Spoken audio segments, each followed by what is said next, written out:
The Entrepreneur's Library, episode 82.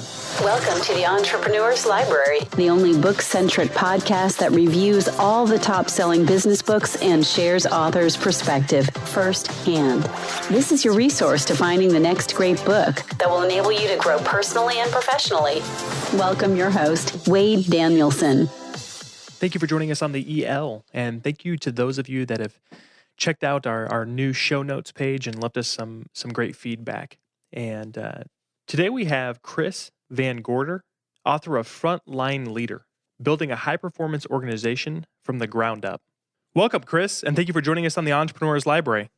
Thank you. I'm delighted to be here with you. Thank you. Will you take just a moment to introduce yourself and tell us just a little bit about you personally? Sure. Again, my name is Chris Van Gorder. I'm the President and Chief Executive Officer for Scripps Health, which is a $2.6 billion integrated healthcare delivery system in San Diego, California.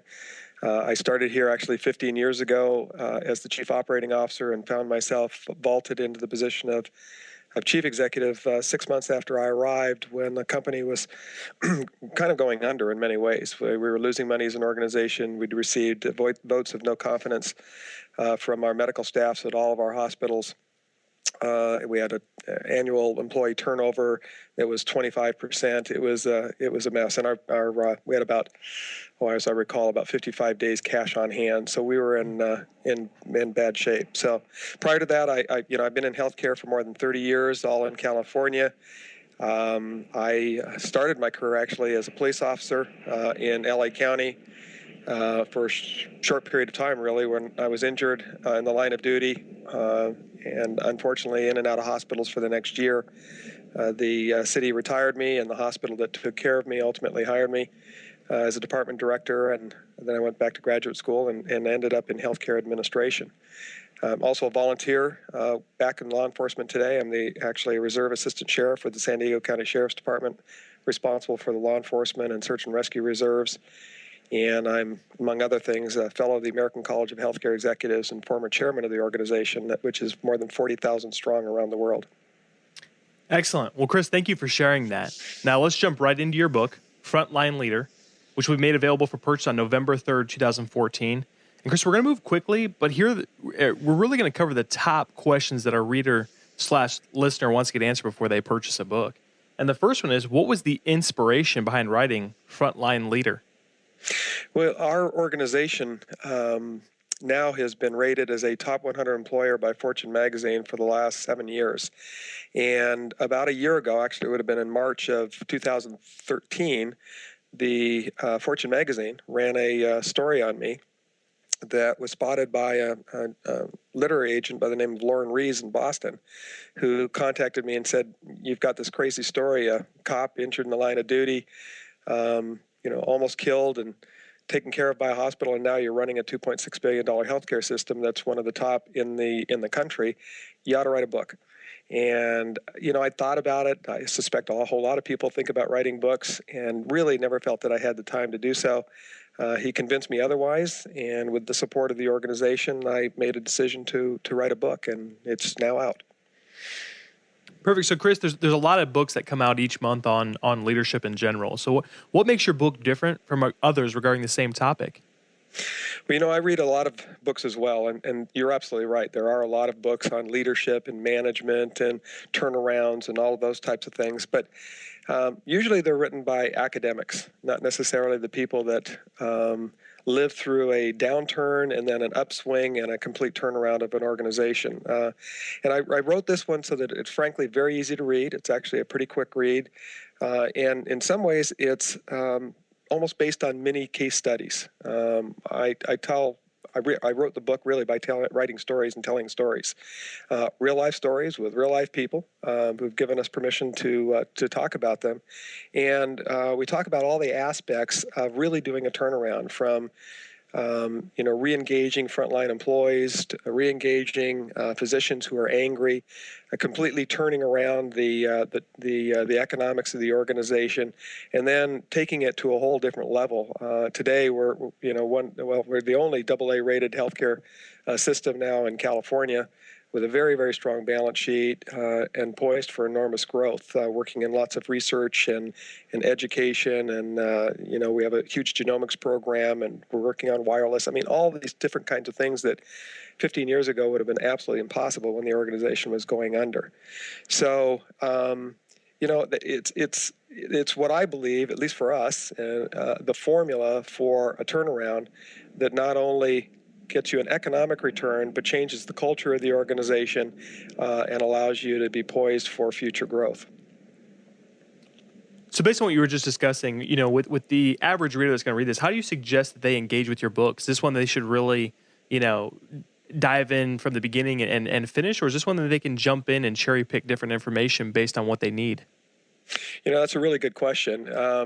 When I wrote it, I kind of wrote it from start to finish, but when the publisher took a look at it, she realized that all of the chapters are interchangeable. In fact, actually changed the order of some of the chapters. So this is one of those stories and one of these books where you could literally start at the beginning and go to the end and the conclusion. I do talk about the future of healthcare and the future direction of our organization at that point.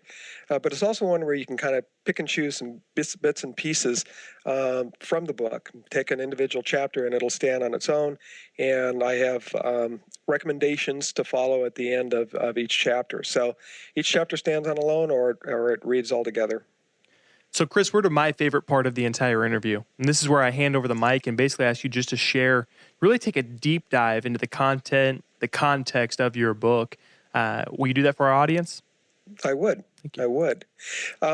It's about 10 chapters long, and I wrote a conclusion in it. And the first chapter is really, I entitled it Know Your People. And really, it's the heart of frontline leadership. I think these days there are too many chief executives and senior leaders that get, as particularly in very large organizations. And I have 14,000 employees and 2,600 physicians, so it's a huge organization spread over a large geographic area. And it would be very easy for me to sit in the C-suite and do what I do as a CEO and not engage with the front line of the organization. And the reality is the work that's important is the work that's taking place at the front line of the organization, taking care of each of our patients one at a time and making sure that we deliver the highest quality and with good employee satisfaction, but also with good patient satisfaction at the same time. So, this first chapter of Getting to Know Your People, I even tell a story about when I was a young vice president. And, I just wanted to do a good job. I was running support service areas, and which means environmental services and food services and those kinds of departments.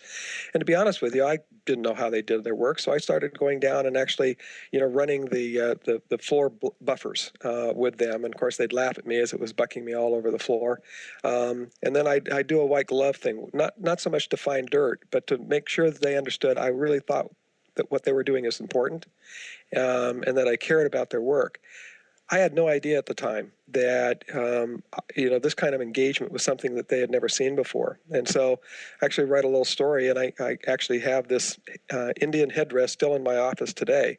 And one day I was invited by this group of employees in environmental services to come on down and meet with them, and they had this huge potluck, and they had handmade a fur Indian chief's headdress with feathers, and I think it's rabbit fur and horns and beaded. It was just, it's absolutely gorgeous. And I kind of looked at them in kind of stunned silence, I remember at the time. And I said, "What is this for?" And they said, "Well, this is for you, our chief. Nobody's ever cared about us before." Well, I still keep that headdress in my office to this day, along with the photograph that they took of me at the time. And just to remind me that, I have 14,000 hardworking people out there every single day cleaning the floors and making the meals and taking care of the patients. And that's what's important in the organization. And, yes, what I do is important as well, but not as important as the frontline customer service and care. And so it's a reminder that we have to know our people if we're going to be good leaders. The next chapter is called Get Outside of Yourself. And that's when I talk about the injury, how I was injured in the line of duty, and the fact that I actually had to start all over again. I was on a career path, and it was taken away from me. And we all don't get to choose our ultimate direction in life. And I found all along even in my senior leadership roles, that it's good to think of myself as a trainee and as a recruit again, and go into the front lines. Every year, I'm an emergency medical technician, and I go and work with the emergency room staff, and I'm their employee when I'm training with them. And it brings you back to a sense of humility, but it also re-engages you with the front line of the work. So sometimes I think you have to get outside of yourself. The next chapter is called the credibility factor. And that talks about, gaining or regaining corporate credibility. Even though I was going out as an individual and working with the frontline staff, I'm one person and I'm never going to touch 14,000 employees. But we also believe in community service, and I believe companies should be looking at serving their community and the greater good. And we had developed what we call a medical response team, and after Hurricane Katrina hit, we made connections with Surgeon General Richard Carmona, and ultimately he invited our team to come to the Gulf to render aid and help care for the survivors of the hurricane. And when I got there, I think I had my first BlackBerry, and it gave me the ability of communicating back to all of our employees every single day.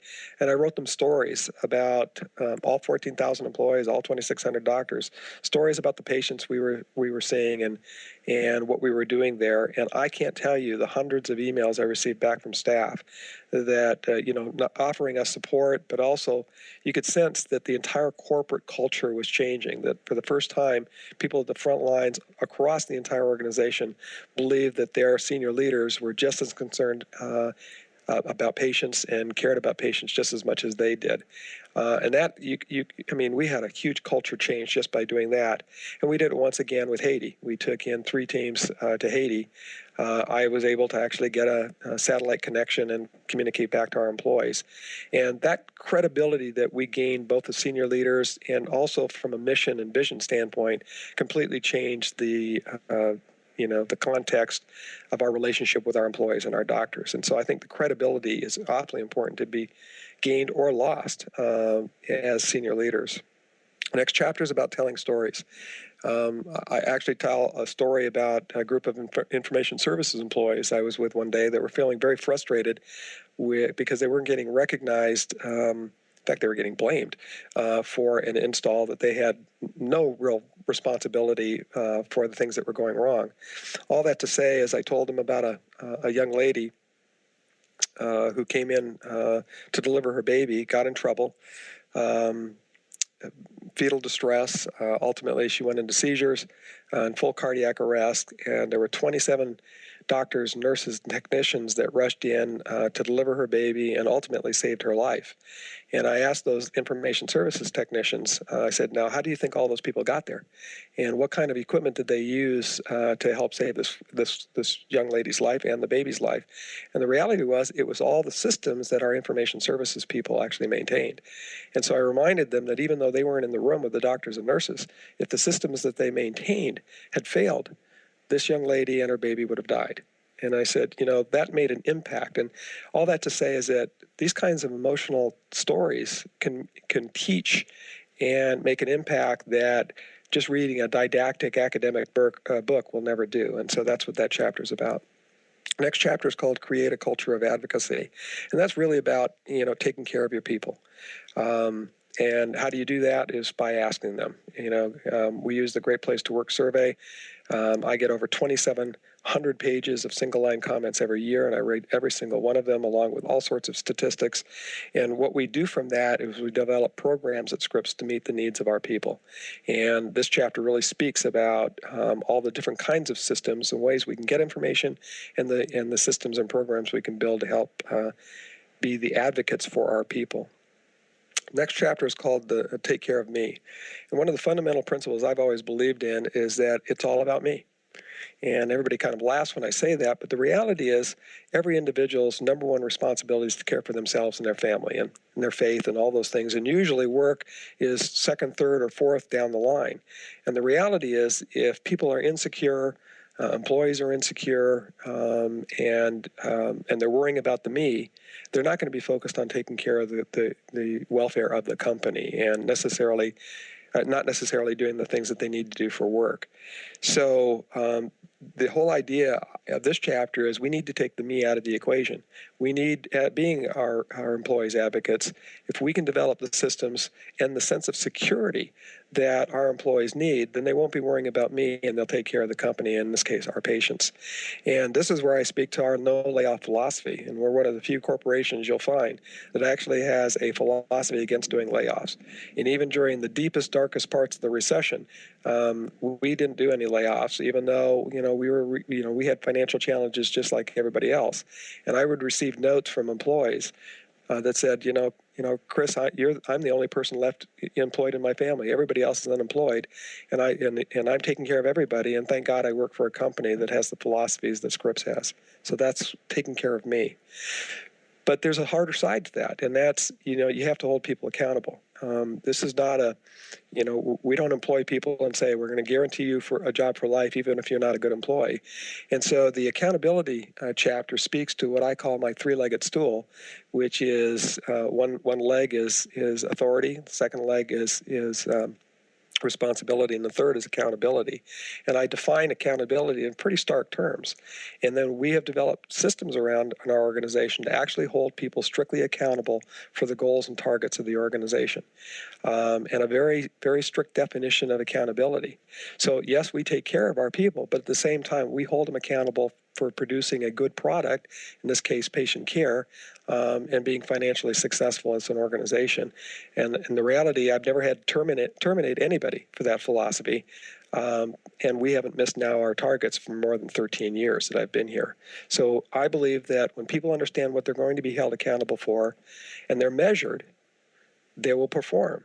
People just don't perform when they don't understand what they're going to be held accountable for, or if people don't perform and there's no accountability for that. So that's that whole chapter around accountability. The next one is building loyalty and engagement from the middle, and that speaks to building corporate culture from the middle. CEOs can't write a memo and change culture, and frontline employees would have a very difficult time doing that. But my philosophy has always been, if I can build it from the middle, that middle management group, we can actually build a robust culture. And so I speak about my Scripps Leadership Academy and our Employee 100 programs and programs we've developed to actually continually educate and build trust with our middle management group. And that in turn has changed the culture of our organization to make it as nimble and successful as we are today.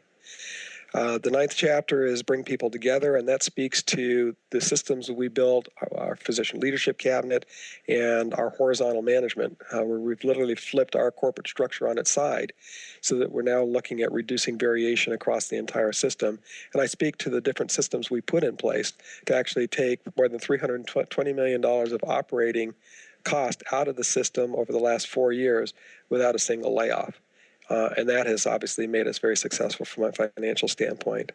And then the last chapter is Ask What If, and it speaks to contingency planning. I always tell the story about, I said, if we, do you think the Defense Department waits for us to be attacked before they design a plan? And the answer is no. Well, unfortunately, many managers and leaders don't build contingency plans, and as a result, when something unexpected happens, they have to react, and if they have to react, it usually costs people their jobs. And so what I believe in is that a big part of a leader's job is to build contingency plans to what if almost everything bad that could happen that you can think about, and then build a plan in advance so that when those things happen, you can implement corrections immediately and not end up having to make major changes down the road because you hadn't planned in advance. So, that's the gist of the book. So there's a cultural piece, a take care of your employee piece, but also a more rigid accountability piece to this book with all sorts of techniques that I have used and the organizations I have worked at have used to become successful. Chris, you did a phenomenal job of breaking down your book and giving us a summary. And this next question is somewhat difficult in the fact that we're asking you to break it down even more. And that's that if the reader can only take away one concept, principle, or action about everything that you just talked about with us, what you just shared from your book, what would you want that to be? Well, I think I just kind of spoke to that, and I would just say the answer to that one is you have to balance your caring for your people with strict accountability. And it sounds like that's, they're complete opposites, and they really aren't. If you don't hold people accountable, you're not going to be successful as an organization. And if you're not successful as an organization, you won't be able to care for your people. And so I believe this book really is about the balance of caring and the balance of accountability. So I've pulled a couple different quotes out of what our conversation so far today, and that leads us, to, do you have a favorite quote from your book? One that's maybe resonated with people who got a chance to read it before it actually came out, or one of your personal favorites? I do, actually, and it's the very last line of the book. And maybe this is the ex-cop in me, but the last line of the book is, "To succeed as a leader, borrow this simple lesson from me, a former cop: protect and serve your people." It's as simple as that. That's huge. Very good. So, Chris, there's no doubt in my mind that this book is going to create a paradigm shift or really impact those that read it. And your pedigree, your background, obviously, I love what you said at the very beginning, and that's one of the reasons why I love. A lot of times we have entrepreneurial type authors on too, and they say the same thing that you did. Like, hey, I didn't just study this and then write a book about it. Like, I lived this and then I wrote a book. And so my last question for you today is, what's a book that you've read that you could suggest to our audience based on the way that it had a huge impact on your life? There's so many books out there, Warren Bennis and all sorts of authors that I've really, I've read and learned from. But there's a book that came out recently and was put out by the Great Place to Work Institute, and it's called The Trustworthy Leader: Leveraging the Power of Trust to Transform Your Organization, written by Amy Lyman, Lyman. And it actually takes a number of case studies from a number of organizations, and it really speaks to building trust. And one of the things I worry a little bit about, enterprises today is very often it's about increasing the stockholders' wealth and all of those things, and those are very important without a doubt. But trust is being lost, and credibility has been lost. And so I've enjoyed this because I think that to be a successful leader, you have to be a trustworthy leader, and that's why I enjoy that book. Well, Chris, before we depart, can you recommend the best way for our listeners to get more information on you and your book, Frontline Leader? Certainly. You can always get on the Scripps website. By the way, all the proceeds from this book are going to go to patient care. I'm not going to take $1 for this book. What I decided that my organization has been very good to me. I've been very, very blessed in life. I wasn't killed when perhaps I should have been killed, and the rest of my life has been, in fact, I almost titled this book Falling Up, because I've often felt that for whatever reason in life I fell up. But if you want to get more information on me or the organization, certainly you can go to our website at www.scripps.org. And more information on the book from Wiley, the publisher, Josie Bass Wiley, so www.wiley.com. And certainly there's going to be information on me and the book at Amazon and iBooks as well. Well, Chris, thank you so much for coming on and sharing your book with us today. Well, thank you very much for the invitation. Absolutely. Thanks again for listening in today. And if you would like to actually hear some different books, maybe that we haven't already discussed yet, feel free to tweet me or even message. We have a spot on our website where you can actually write in and request a certain author or / book. And then you can actually message me directly at my Twitter handle, which is Wade D. Danielson. And that is on the website as well. So at Wade D. Danielson.